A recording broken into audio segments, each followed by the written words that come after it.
घेतल्यामुळं आणि मोहोळचं जे वैभव प्राप्त होणार होतं ते कुठेतरी संपणार हा लढा उभा केला पाहिजे या माहितीनं दीपक मेंबर असतील, आमचे क्षीरसागर असतील, गवडे असतील, सर्वच तुम्ही या चळवळ उभा केली। खरं तर मेंबर मी तुमचं नाव लहानपणापासून ऐकतोय, कारण दीपक मेंबर म्हणले की वाघाच्या काळजाचा माणूस, आमचे चरणराज चौरे वाघाच्या काळजाची माणसं आहेत।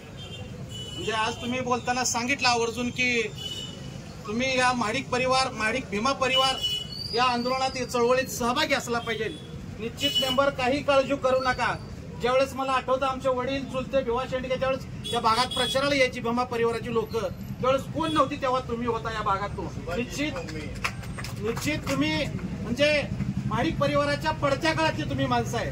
महाडिक परिवार एक असा परिवार आहे, कुठलाही प्रसंग असू द्या, जिथं अन्याय असेल तिथं महाडिक निश्चित असेल, अशा पद्धतीने आजपर्यंत अख्खं आयुष्य माडकांनी अन्यायाच्या विरोधात उठवलेला आहे। आणि जो तुम्ही लढा उठवलाय हा लढ्याबरोबर प्रत्येक महाडिक कुटुंबातला खासदार साहेबांना मी त्या दिवशी गेल्यावर या गोष्टीची तुमची माहिती दिली आणि चरण चौरे तर नेहमी आमचा खासदार साहेबांच्या बरोबर कॉन्टॅक्ट मध्ये असतात। त्या पद्धतीनं हा लढा निश्चित उभा केलेला आहे।